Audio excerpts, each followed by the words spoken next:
Welcome to my 1 Minute to Wow video tutorial. This is Mary Fish with Stampin' Pretty and StampinPretty.com.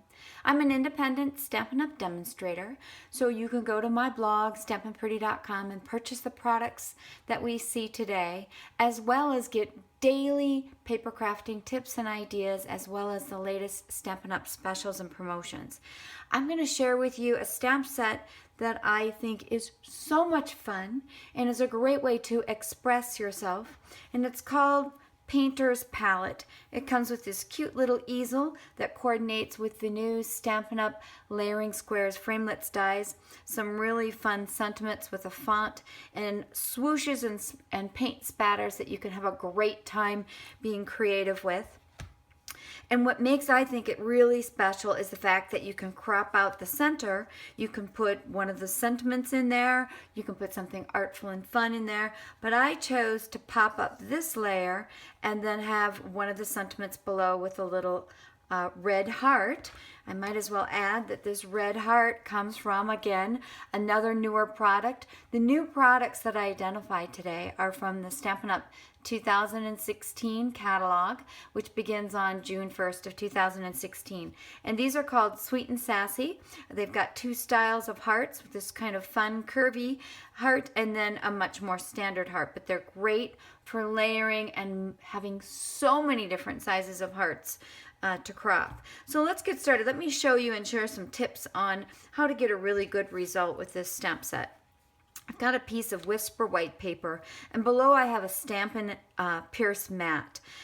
You can just use something with a cushion or something similar to the piercing mat. I think it's perfect for this purpose. I use it for both my photopolymer solid stamps as well as my red rubber. It helps give me good cushion so that I can get really great coverage. And then another essential for getting a nice clean image and coverage is our basic black archival ink. I like to ink stamps like this up this way so I can just see what kind of coverage they're getting and making sure it's solid. I go a little on the heavy side. You might be cringing right now, but I just want to make sure when I stamp it and pull it back up that it's perfect. So I'm going to move this back, and I'm going to line up the paper on the grid paper below so that I'm stamping this square, and then I'm going to lay it down, not rocking it, pushing straight down. And I give a lot of pressure. I'm not killing myself here, but I'm just making sure that each spot has some coverage without moving it too much. So you get awesome coverage. But you know, sometimes you get those one tiny little annoying spot, or you find a kitty hair that messed it up. One of my secrets is I use like my Stampin' Right markers, and I just stipple in any open areas. Nice little trick. Or you can use a blender pen to do that as well, just a little bit at a time to kind of fill in. It works great. So you can see I got a really great image. I would crop this to size later. It's a little off to the left, but that's fine. I just wanted to get it somewhere near the middle, and I can always line that up a little bit better later. Then I am going to transition now to these layering dies. These are the Layering Squares Framelits dies. There's 19 of them, a whole bunch of scalloped versions as well as straight squares. And the beauty of this is not only can you get consistently sized squares and layer like crazy, you can also create frames like I'm going to do today. So this particular image is perfect for this particular die, and below you'll notice I have the magnetic platform by Stampin' Up. I have an acrylic plate. The magnetic platform is going to help me put this in place, and I'm going to have to, you'll probably see the top of my head because I want to just make sure I get it in just the right spot, even all the way around. It's a little harder for me to see. I'm hoping it turns out perfectly because I'm at an angle, and then I'm going to put this on top.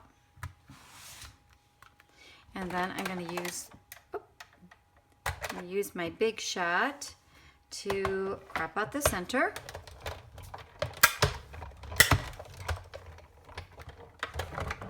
Perfect.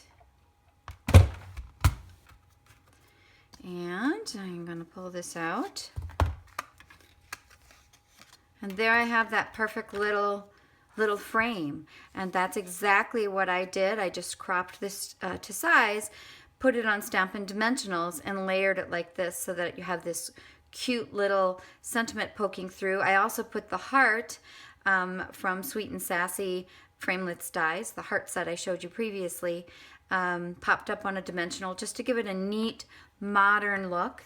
And then for a final pop, I added the new Pop of Pink Designer Series paper. This is one of the black and white patterns from that particular collection onto the flap of this envelope. I have another video of that.